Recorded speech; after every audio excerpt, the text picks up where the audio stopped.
un sentiment vague nous ici qui reviendrait qu'une vie de miracle ne devait pas s'éteindre sur un rocher entre l'Italie et la France. Mais comment et par quel moyen? Toute l'activité de notre imagination ne pouvait le trouver.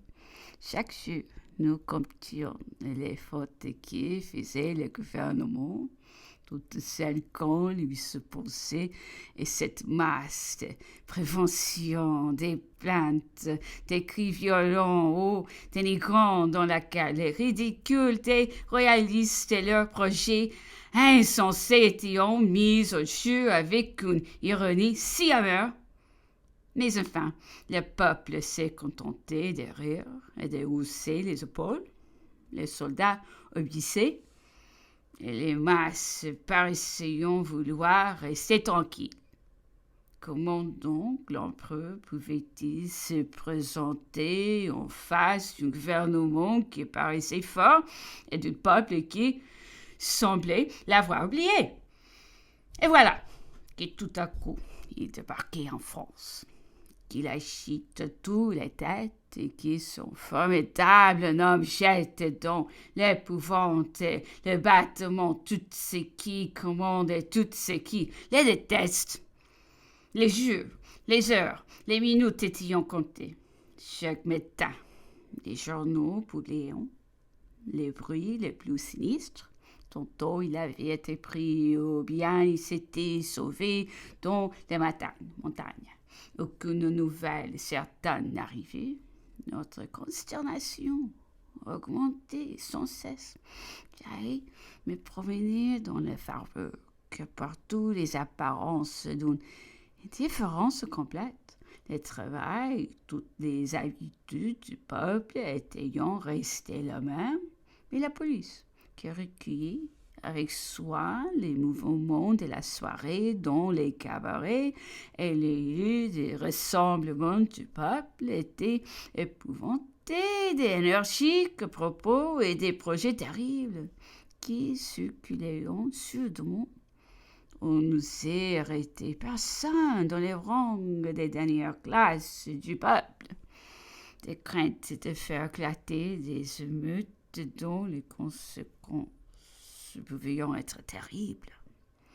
Et il faut avouer qu'il n'en était pas ici, dans la bourgeoisie, qui comprend les marchands et les gens des finances et des justices. La position de la cure n'inspirait aucun intérêt. Les plaisanteries même contrariées. Elles trouvaient là un rapide succès. Mais le souvenir trop récent de ce jour, des ennemis inspirés, des vives inquiétudes, est une sorte de stupéfaction de l'arrivée de l'empereur.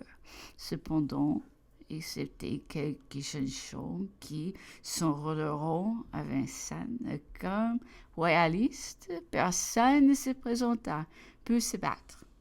Monsieur le comte d'Artois revint désespéré, n'osant plus compter sur l'armée. Tous les régiments qu'il avait rencontrés, toutes les troupes qu'il avait rassemblées à Lyon avaient refusé. Tous les ouvrières. Le maréchal MacDonald, si respecté, si aimé de l'armée, n'avait pu se faire quitter.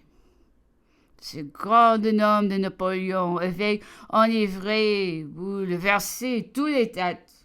L'immense population des campagnes s'était jointe aux troupes. Il suffisait d'un mot et d'un geste pour que le noble et le prêtre fussent assassinés.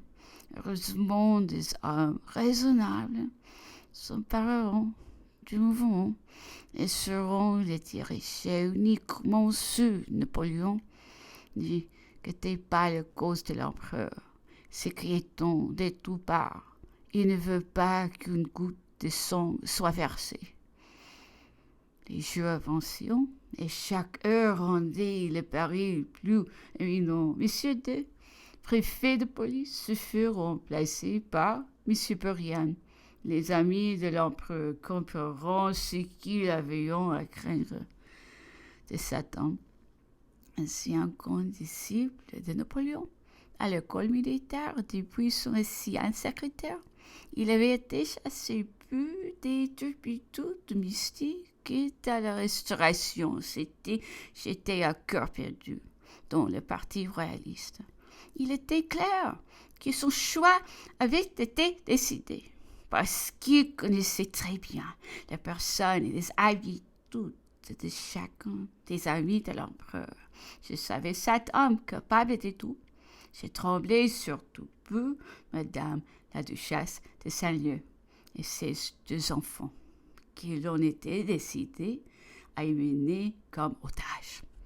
Si l'on était forcé à fuir à l'étranger, elle courut-on chercher un asile chez une personne qui lui était dévouée, vieille créole de la Martinique.